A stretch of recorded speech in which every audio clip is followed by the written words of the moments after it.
আল্লাহ রাব্বুল আলামিন বললেন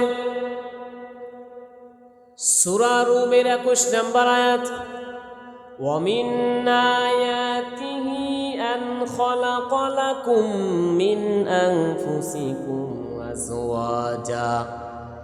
أَزْوَاجًا لِتَسْكُنُوا إِلَيْهَا وَجَعَلَ بَيْنَكُم مَّوَدَّةً وَرَحْمَةً إِنَّ فِي ذَلِكَ لَآيَاتٍ لِقَوْمٍ يَتَفَكَّرُونَ।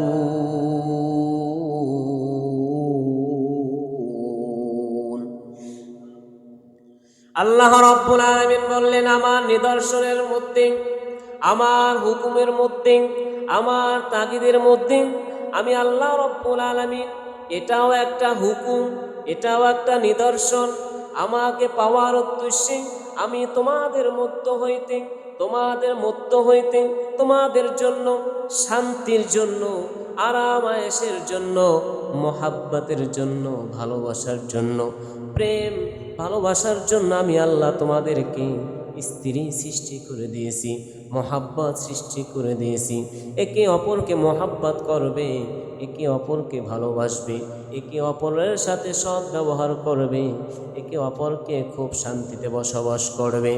যদি কোনো মানুষ আয়াতের তর্জমা বুঝে, আয়াতের দিকে তাকায়, লক্ষ্য করে খেয়াল করে, এর মধ্যে বহু সওয়াব অর্জন করা যায়। জোরে বলুন সুবহানাল্লাহ। বহু জ্ঞান আছে এর মধ্যে, বহু জ্ঞান লুকিত আছে। আমি তোমাদেরকে আরাম আয়েশের জন্য, শান্তির জন্য স্ত্রী সৃষ্টি করে দিয়েছি, যাতে তোমরা এই দুনিয়ার মধ্যে শান্তিতে বসবাস করতে পারো। যদি অশান্তি লেগে যায়, ঘরের মধ্যে যদি অশান্তি হয়, তাহলে বাহিরে অশান্তি। কথা বলেন ঠিক কিনা? আপনি ঘর থেকে মন মলিন করে, বেজার হয়ে, ঝগড়া ফ্যাসাদ করে যখন বের হবেন, আপনার ব্যবসা বাণিজ্য, কাজকর্ম, ক্ষেত খামার, আপনি যেখানেই যাবেন, সারাদিন ওই ঘরের যে ঝগড়া, ওই কল্পনা জল্পনা মনের মধ্যে থেকেই যায়। কথা বলেন ঠিক কিনা? এই জন্য আল্লাহ রাব্বুল আলামিন বলছেন, হে পুরুষেরা, আমি তোমাদেরকে শান্তির জন্য স্ত্রী সৃষ্টি করে দিয়েছি, আরাম আয়েশের জন্য। তুমি যখন আরাম আয়েশ করবা, আরাম আয়েশ করতে মন চায়, তাহলে তোমাদের উচিত স্ত্রীদের হক আদায় করা। স্ত্রীদেরও উচিত স্বামীদের হক আদায় করা। পয়গম্বর সাল্লাল্লাহু আলাইহি ওয়াসাল্লাম বলেন, وقد جاء في الحديث قيل لرسول الله صلى الله عليه وسلم أي النساء خير؟ قال التي تسره إذا نظر وتطيعه إذا أمر ولا تخالفه في نفسها ولا مالها بما يكره رواه النسائي। নাসাই শরীফের মধ্যে আল্লাহর পয়গম্বর বললেন, আইয়ুন নিসাই খায়র।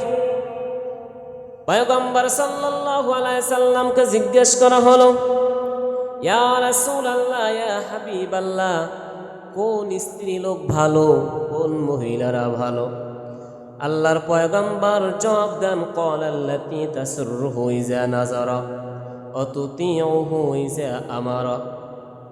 পয়গম্বর সাল্লাল্লাহু আলাইহি ওয়াসাল্লাম বললেন, ও পর্দার আড়ালের, অন্তরালের মা গো, মনোযোগ দিয়ে শোনো।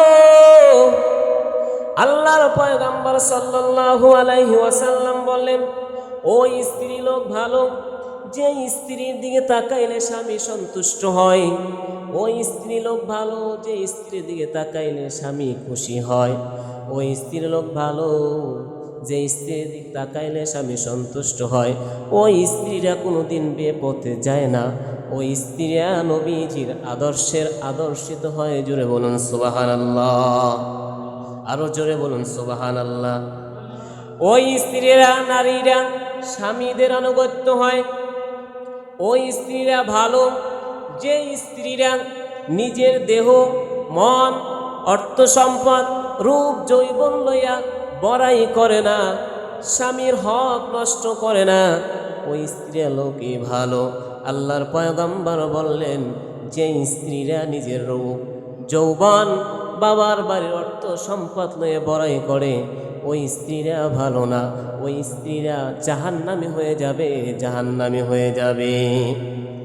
ও পর্দার আড়ালের অন্তরালের মাগো,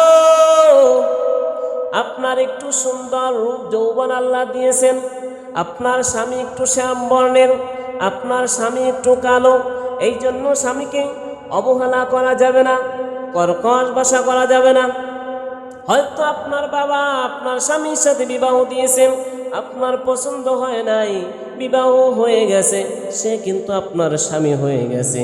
আপনার স্বামী একটু কালো দেখে, গরিব দেখে, অর্থ সম্পদ নাই বলে তাহাকে অবহেলা করা যাবে না, অসম্মানী করা যাবে না, কর্কশ ভাষা করা যাবে না।